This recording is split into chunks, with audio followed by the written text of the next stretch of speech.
ஹல்லேலூயா, ஹல்லேலூயா. கர்த்தருடைய பரிசுத்த ஸ்தோத்திரம் உண்டாவதாக. கர்த்தர் மறுபடியும் இந்த காலை வேளையில் உங்கள் அனைவரையும் காண்பதற்கு கர்த்தர் கொடுத்த பெரிதான ஸ்தாபியத்துக்காய் நான் கர்த்தருக்கு நன்றி செலுத்திக் கொள்கிறேன். வாசிங்கள் மல்கியா தீர்க்கதரிசன புத்தகத்தில் 3ஆம் அதிகாரம் 1ஆம் வசனத்தில் இயேசு கிறிஸ்து இந்த உலகத்தில் வருவதற்கு முன்பதாக சொல்லப்பட்டதான ஒரு தீர்க்க தரிசனம். இதோ நான் என் தூதனை அனுப்புகிறேன், அவன் எனக்கு முன்பாக போய் வழியை ஆயத்தம் பண்ணுவான். அப்பொழுது நீங்கள் தேடுகிற ஆண்டவரும் நீங்கள் விரும்புகிற உடன்படிக்கையின் தூதனுமானவர் தம்முடைய ஆலயத்துக்கு தீவிரமாய் வருவார். இதோ வருகிறார் என்று சேனைகளின் கர்த்தர் சொல்லுகிறார். இயேசு கிறிஸ்துவை குறித்ததான ஒரு தீர்க்கதரிசன வார்த்தை மல்கியா தீர்க்கதரிசி சொல்லுகிறார். இதோ ஒரு தூதனை எனக்கு முன்பாக அனுப்புவேன், நான் அவன் வந்து வழி என்ன செய்வானா, ஆயத்தம் பண்ணுவான். அவன் வழி ஆயத்தம் பண்ணின பின்பதாக நீங்கள் தேடுகிற ஆண்டவரும் நீங்கள் விரும்புகிற உடன்படிக்கை தூதனுமானவன் என்ன பண்ணுவாராம், வருவார்னு சொல்லப்படுது. அப்போ before the coming of Christ, இயேசு கிறிஸ்து உலகத்தில் வருவதற்கு முன்பதாக யோவானை அனுப்பி, இல்லையா, இயேசு கிறிஸ்துவோட எளிய தீர்க்கதரிசி அவன் தான், அவனுடைய ஆவியுடைய யோவான் ஸ்நானகன் வந்து இயேசு கிறிஸ்துக்கு வழி என்ன செய்கிறாரு, ஆயத்தம் பண்ணுகிறார். வழி ஆயத்தம் பண்ணின உடனே யார் வருகிறார், இயேசு கிறிஸ்து வருகிறார். சரியா? அப்போ the main thing for Jesus to come is the path should be prepared, the way should be clean, prepared. வழி ஆயத்தம் பண்ணப்பட வேண்டும். ஒரு பாதை சரியாக இருந்தால்தான் அந்த வழியில் நம்ம என்ன செய்ய முடியும், போக முடியும்.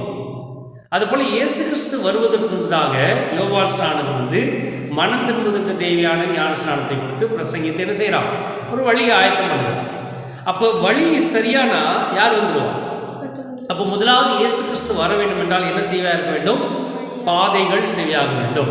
சரியா? வழி ஆயத்தப்படுத்தி விட்டாய் என்றால் உன்னுடைய வாழ்க்கையில் யார் வரப்போகிறது, எங்க வந்தாரப்பாங்க வசனம் சொல்லுது, நீங்கள் தேடுகிற ஆண்டவரும் நீங்கள் விரும்புகிற உடன்படிக்கையின் தூதனுமானவர் நம்முடைய ஆலயத்துக்கு என்ன செய்வாராம், தீவிரத்து வராம். அப்ப எங்க தான் வராரு, he comes to the church, ஆலயத்துக்கு வருவார்.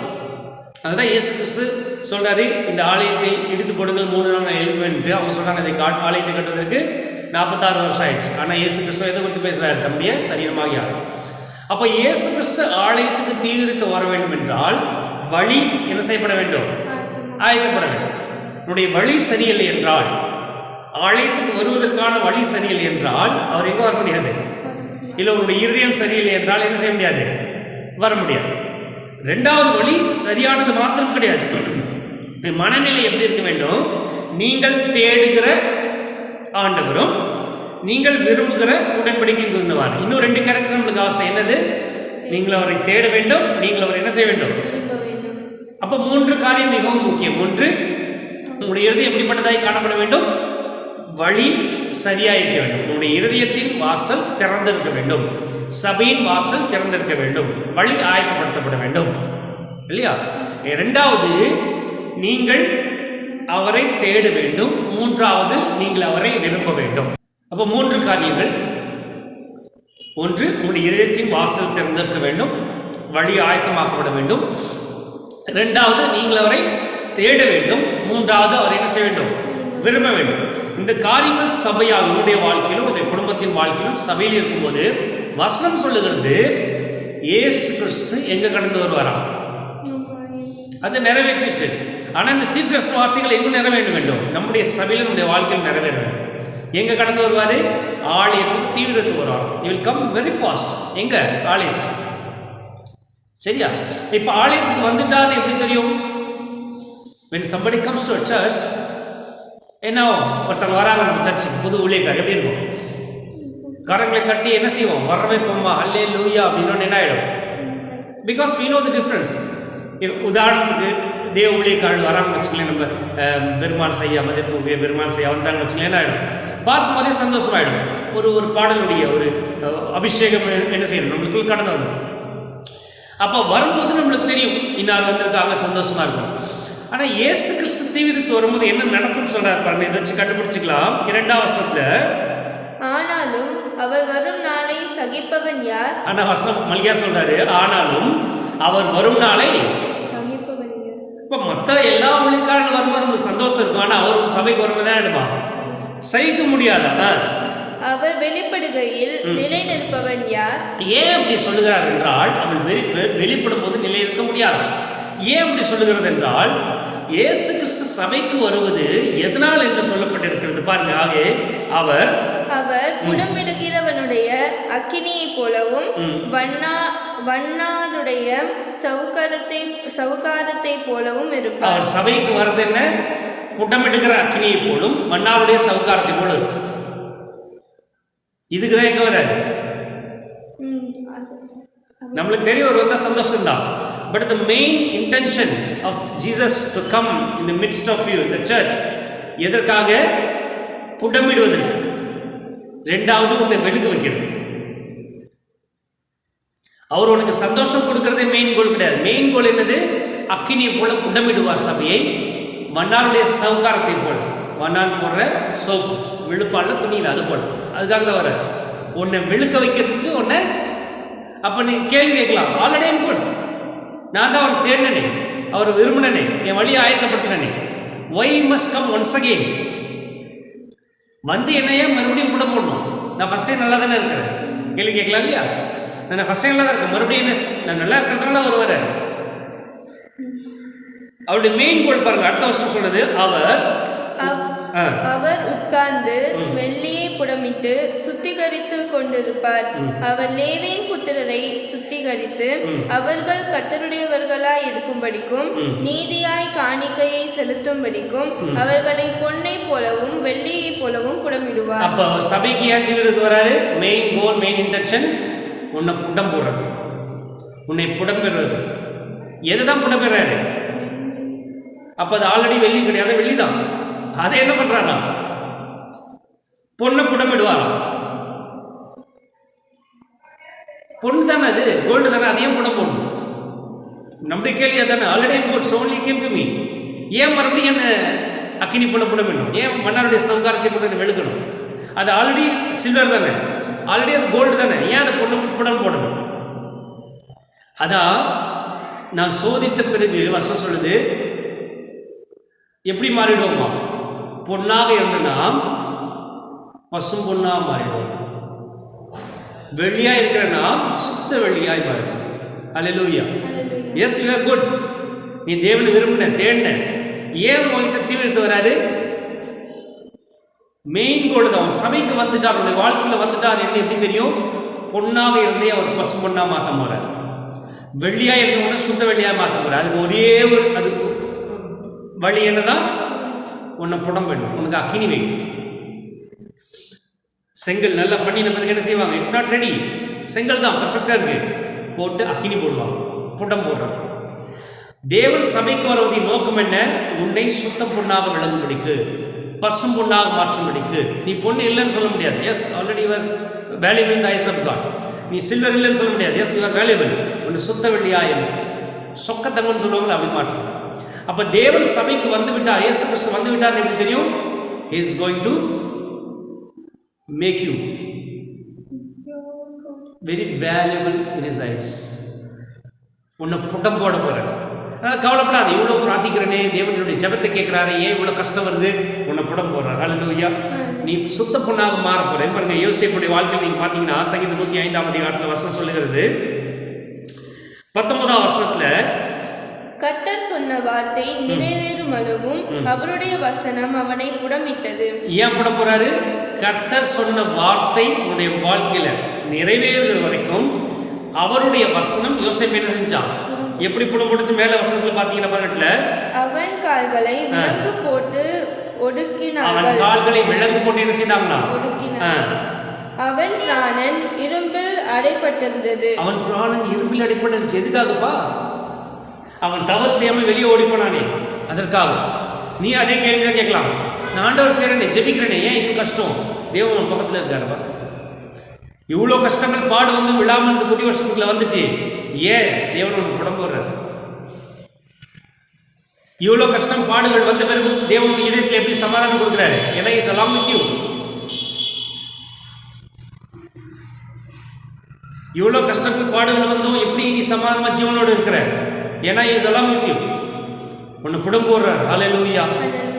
அவனை சங்கிலி வச்சு கட்டினாங்க, இரும்புல அடைச்சி வச்சிருந்தாங்க.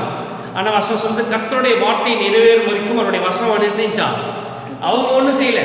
உன்னை அடிக்கிறாங்க, துடைக்கிறாங்க, ஜெயிலில் போகிறாங்க, அவங்க ஒன்றும் செய்யலை. கர்த்தருடைய வார்த்தை நிறைவேறும் வரைக்கும் அவருடைய வசனம் தான் ஒன்று அப்படி செய்யும். அல்லேலூயா. புடம் போடுறது என்னைக்கு புடம் போட்டு முடிச்சதோ அன்னைக்கு என்ன நடந்து பாருங்க உங்க வாழ்க்கையில. வசனம் சொல்லுது பாருங்க, சங்கீதத்திலே 20ஆம் வசனத்துல ராஜா ஆள் அனுப்பி அவனை கட்டவிழ்க்க சொன்னார். முதலாவது என்ன நடக்கும்? உன்னை புடம் போட்டு சுப்ப தொங்கமா மாறின பிறகு ராஜா ஆள் அனுப்பி உன்னை என்ன செய்வானா, உன்னுடைய வாழ்க்கையில இருக்கிற எல்லா கட்டுகளும் என்ன செய்யும்? அவிழ்ந்து போகும். இன்னும் மட்டும் கட்டு கிடையாது. அடுத்தவனுடைய ஜனங்கள் அதிபதி அவன் என்ன செய்தானா? விடுதலை. அடுத்தது தன் பிரபுக்கள் அவனை மனதின்படி கட்டவும் தன் மூப்பர்களை ஞானிகளாக்கவும் அவனை தன் வீட்டுக்கு ஆண்டவனும் தம் ஆசிரியர்களுக்கெல்லாம் என்ன மாத்திட்டாராம்? தேவன் புடம் போட்ட பிறகு என்ன அப்படின்னா உனக்கு விடுதலை உண்டாகும். இப்ப நீ உன் மனதின்படி கட்டுவ, நீ எல்லாத்துக்கும் அதிபதியா மாறுவ. நீ ரெடியா இருந்தா தேவனுடைய புடம் போடுறதுக்கு தயாராகு. தேவனை தேடு, அவரை வாஞ்சி அவர் விரும்ப ஒருவர் உன்னை புடம் போடுறாங்க. காலையில் உண்டு. அதான் அநேக சபைகளில் பார்த்தீங்கன்னா அவ்வளோ பிரார்த்தனை ஜபங்கள் இருந்தும் என்ன உண்டாகுது? கர்த்தரே ஏன் இவ்வளவு கஷ்டம் போராட்டங்கள்? ஏன் கவலைப்படாத, நீ உத்தமமா இல்லாதனால தேவன் செய்யலை. நீ உத்தமமா இருக்கிற, தேவன் உன்னை அதிக உத்தமமாய் மாற்ற போகிறார். உத்தம பொண்ணா என்ன செய்ய போறார்? மாற்ற போறார். என்றைக்கு நீ சொந்த பொண்ணாயிட்டு உன்னுடைய வாழ்க்கையில் விடுதலை உண்டாகும், சபையில் விடுதலை உண்டாகும். நீ உன் மனதின் அறை வாஞ்சியின்படி மற்றவங்களை என்ன செய்வ? கட்டுவ. இதற்கு நீ கட்டப்பட்டிருந்த கட்டுவ, எல்லாத்துக்கும் அதிபதியாய் மாறிடுவா. ஹல்லேலூயா. இதான் உன்னுடைய வாழ்க்கையில் நடக்கும். சொல்றார் பாருங்க. அடுத்தது என்ன நடக்கும்? மல்கியால 3ஆம் அதிகாரம் 3ஆம் வசனத்துல பார்த்தீங்கன்னா நீதியாய் காணிக்கை செலுத்தும்படிக்கும் அவர்களை பொன்னை போலும் வெள்ளியை போல என்ன செய்வாராம்? என்ன செய்யும்? நீதியாய் காணிக்கை செலுத்தும். அப்ப 4ஆம் வசனத்தை வாசிக்கிறேன். அப்பொழுது பூர்வ நாட்களிலும் முந்தின வருஷங்களிலும் இருந்தது போலும் யூதாவின் காணிக்கையும் எருசலேமின் காணிக்கையும் கர்த்தருக்கு எப்படி இருக்குமா?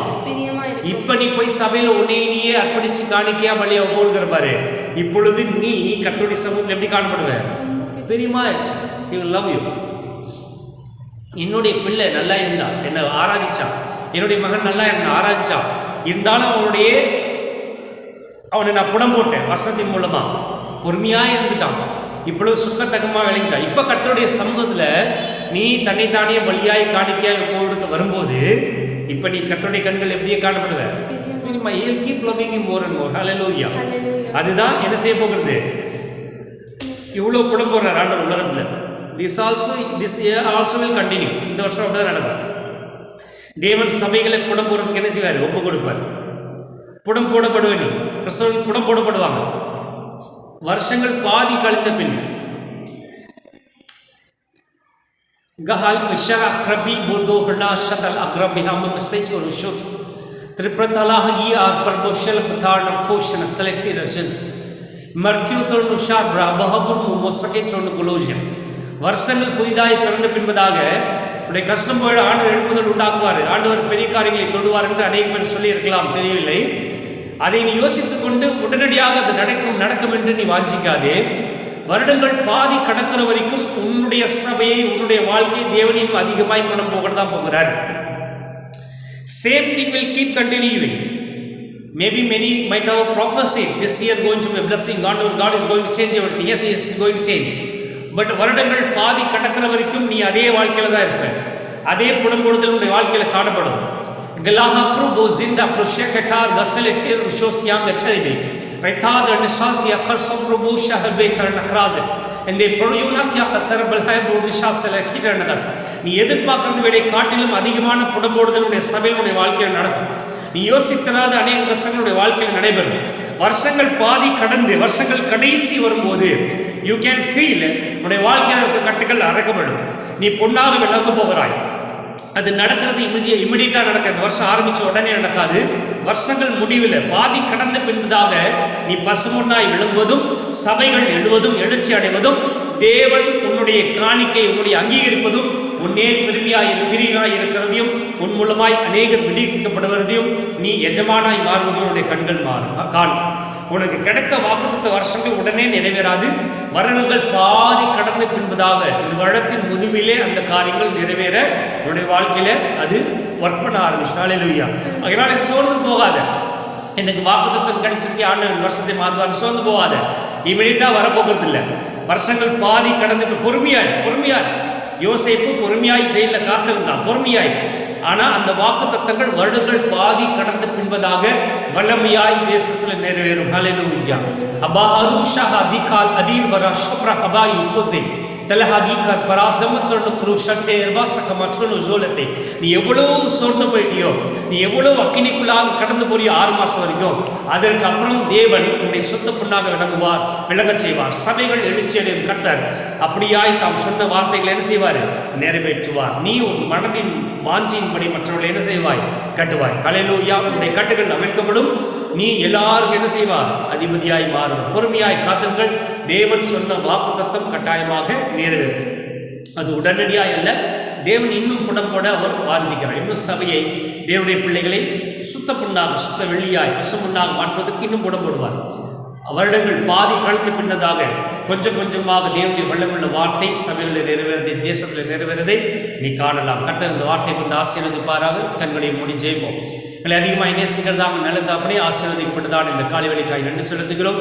தேவரீர் மண்டமாய் நீர் எங்களோடு கொடுத்த காய் சோத்திரம். வசனத்தை கேட்கிற ஒவ்வொருவரையும் நீர் ஆசீர்வதிக்கும்படியாய் ஜெபிக்கிற ஆண்டவரே, நீர் எங்களை புடம்போடும் ஆண்டவரே. என்னுடைய வார்த்தை நிறைவேறும் வரைக்கும் உடைய வசனத்தினால் எங்களை புடம்போட என்னை தாழ்த்தி அர்ப்பணிக்கிறோம். தேவரீர் பெரிய காரியங்களை செய்கிறார். சகல துதியும் கனமும் மகிமையும் ஒருவருக்கு மாத்திரம் செலுத்துகிறோம். இப்ப இயேசு கிறிஸ்துவின் நாமத்தினாலே எல்லாவற்றையும் வேண்டுகிறோம் எங்கள் ஜீவனுள்ள நல்ல பிதாவே. ஆமென். ஹல்லேலூயா. ஹல்லேலூயா. ஹல்லேலூயா. கர்த்தர் உங்களை ஆசீர்வதிப்பாராக.